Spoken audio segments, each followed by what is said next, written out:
बिस्मिल्लाहिर्रहमानिर्रहीम, अस्सलाम वालेकुम। Welcome to my channel. कैसे आप सब? उम्मीद करती हूँ कि आप सब खैरियत से होंगे। आज मैं आप लोगों के लिए लेकर आई हूँ बहुत ही हेल्दी रेसिपी रमज़ान स्पेशल, जो कि है तलबीना की, जिसके काफ़ी ज़्यादा बेनिफिट्स हैं और ये खाने में भी बहुत ही टेस्टी होता है। तो चलिए बनाना स्टार्ट करते हैं इस रेसिपी को।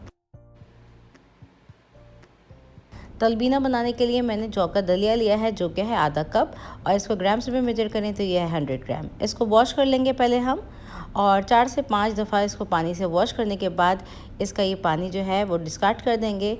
और इसको हमने तकरीबन 5 से 6 घंटे के लिए सोक करना है, ताकि ये बिल्कुल सॉफ्ट हो जाए। तो ये पानी को फेंक देते हैं। तो दलिया हो गया है वॉश। अब इसमें हम डालेंगे पानी, जिसमें हमने इसको सोक करना है, और इसको तकरीबन 4 से 5 घंटे के लिए हम सोक करने के लिए छोड़ देंगे, ताकि ये सॉफ्ट हो सके और गलने में आसानी हो जाए। अब तकरीबन 4 से 5 घंटे गुजर चुके हैं, दलिए को सोक कर लिया है मैंने। आ जाते हैं कुकिंग की तरफ। अब तलबीना बनाने के लिए मैंने यहाँ पे खुला सा पॉट लिया है, और ये जो पॉट मैं इस्तेमाल करी हूँ खूबसूरत सा, ये है क्लासिक किचनवेयर की तरफ से, जिसको आप परचेज़ कर सकते हैं इनकी वेबसाइट से। डिस्क्रिप्शन में लिंक मौजूद है। अब इसमें हम डालेंगे तकरीबन 1 चाय का चम्मच अनसॉल्टेड बटर, जो कि ऑप्शनल है। अगर आप इसको स्किप करना चाहें तो स्किप कर सकते हैं, लेकिन काफ़ी अच्छा टेस्ट आएगा इससे, तो मैंने डाल दिया है। अब इसमें हम डालेंगे दूध, जो कि मैं उबला हुआ दूध डाल दी हूँ, रूम टेम्परेचर पे था, तो ये मैंने डाल दिया है इसके अंदर। और अगर आप कच्चा दूध इस्तेमाल करते हैं तो पहले दूध को बॉयल कर लीजिएगा, फिर इसमें ऐड कीजिएगा बटर। और ये देखें थोड़ा सा गर्म हो गया है, तो अब इसमें डालेंगे जौ का दलिया, जिसको मैंने भिगो दिया था, और इसको मिक्स कर लेंगे हम। अभी फ्लेम को मैंने मीडियम रखा हुआ है। मीडियम फ्लेम पे हम इसको भी कुक कर रहे हैं।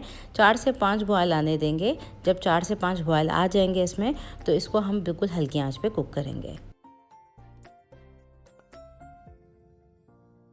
तो तकरीबन 4 से 5 बॉयल आ चुके हैं इसमें। चूल्हे की आंच को हम हल्का कर देंगे, और इस स्टेज पे डालेंगे हम इसके अंदर खजूरें, जो कि हैं तकरीबन 9 से 10 अदद, जिसको मैंने वॉश करने के बाद इसके बीज निकाल लिए थे, और इसको छोटा छोटा चंक्स में काट लिया था।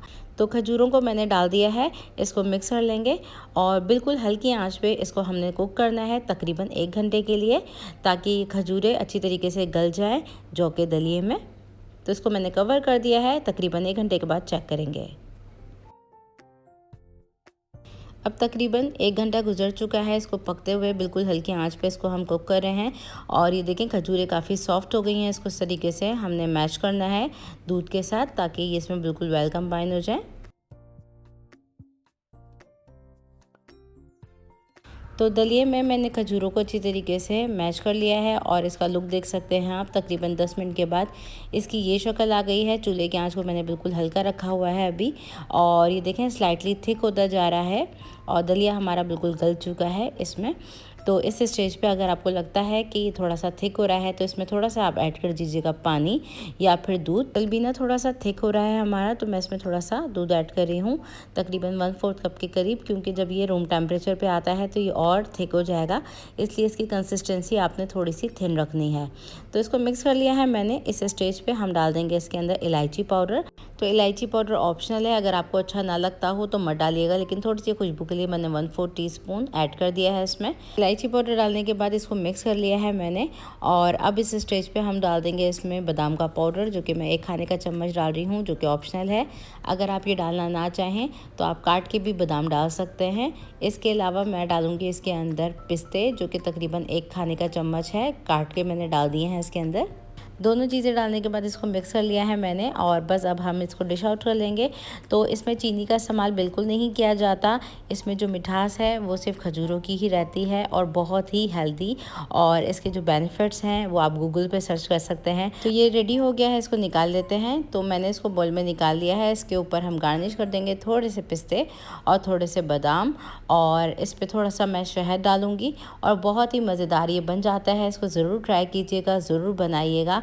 बहुत हेल्दी रेसिपी है रमज़ान के हवाले से भी, और वैसे भी आप इसको ज़िंदगी में ज़रूर शामिल कीजिए। इसके बेपनाह बेनिफिट्स हैं, तो ट्राई ज़रूर कीजिएगा, और फीडबैक मुझे लाजमी दीजिएगा।